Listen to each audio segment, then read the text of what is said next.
الرحمن علم القرآن خلق الإنسان علمه البيان الشمس والقمر بحسبان والنجم والشجر يسجدان والسماء رفعها ووضع الميزان ألا تطغوا في الميزان وأقيموا الوزن بالقسط ولا تخسروا الميزان والأرض وضعها للأنام فيها فاكهة والنخل ذات الأكمام والحب ذو العصف والريحان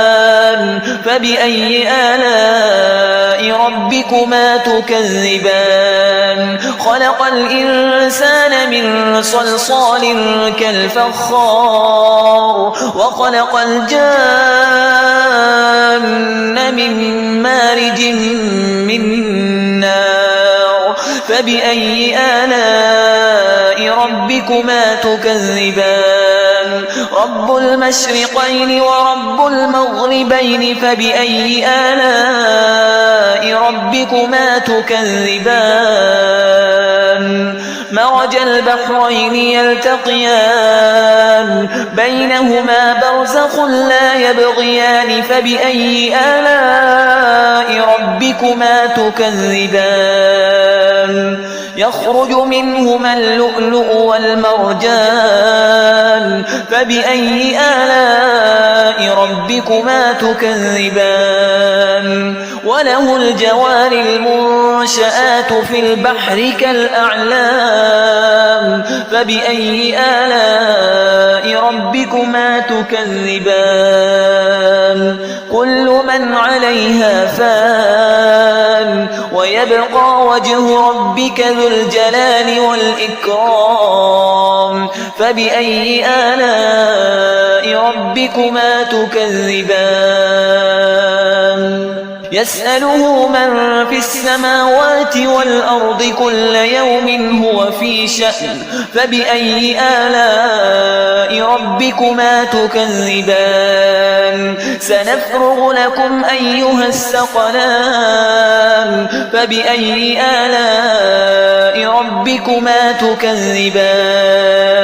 يا معشر الجن والإنس إن استطعتم أن تنفذوا من أقطار السماوات والأرض فانفذوا لا تنفذون إلا بسلطان فبأي آلاء ربكما تكذبان يرسل عليكما شواظ من نار ونحاس فلا تنتصران فبأي آلاء ربكما تكذبان فإذا انشقت السماء فكانت وردة كالدهان فبأي آلاء ربكما تكذبان فيومئذ لا يسأل عن ذنبه إنس ولا جان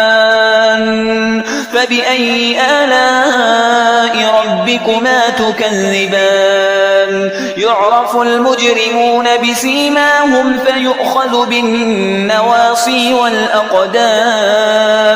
فبأي آلاء ربكما تكذبان هذه جهنم التي يكذب بها المجرمون يطوفون بينها وبين حميم آن فبأي آلاء ربكما تكذبان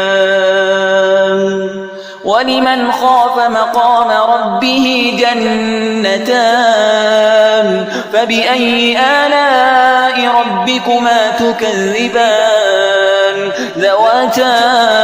أفنان فبأي آلاء ربكما تكذبان فيهما عينان تجريان فبأي آلاء ربكما تكذبان فيهما من كل فاكهة زوجان فبأي آلاء ربكما تكذبان متكئين على فرش بطائنها من استبرق وجنى الجنتين دان فبأي آلاء ربكما تكذبان فيهن قاصرات الطرف لم يطمثهن إنس قبلهم ولا جان فبأي آلاء ربكما تكذبان كأنهن الياقوت والمرجان فبأي آلاء ربكما تكذبان هل جزاء الإحسان إلا الإحسان فبأي آلاء ربكما تكذبان ومن دونهما جنتان فبأي آلاء ربكما تكذبان مدهامتان فبأي آلاء ربكما تكذبان فيهما عينان نضاختان فبأي آلاء ربكما تكذبان فيهما فاكهة ونخل ورمان فبأي آلاء ربكما تكذبان فيهن خيرات حسان فبأي آلاء ربكما تكذبان حور مقصورات في الخيام فبأي آلاء ربكما تكذبان لم يطمثهن إنس قبلهم ولا جان فبأي آلاء ربكما تكذبان متكئين على رفرف خضر وعبقري حسان فبأي آلاء ربكما تكذبان تبارك اسم ربك ذي الجلال والإكرام सूरत रहमान को आरूस अल कुरान यानी कुरान मजीद की दुल्हन कहा जाता है। रहमान अल्लाह ताला का सिफाती नाम है जिससे मुराद निहायती मेहरबान है। ये सूरत मक्की है और कुरान मजीद के मौजूदा मसहफ़ में इसका नंबर 55 है। बाज़ मुफस्सिरीन ने इसका शानी नज़ूल कुरैश की मुशरिकों का रहमान के नाम से नाआशना होना करार दिया है। जब अल्लाह को सिजदा करने के बारे में सूरत फुरक़ान की आयत नंबर 60 नाजिल हुई तो इन्होंने कहा कि रहमान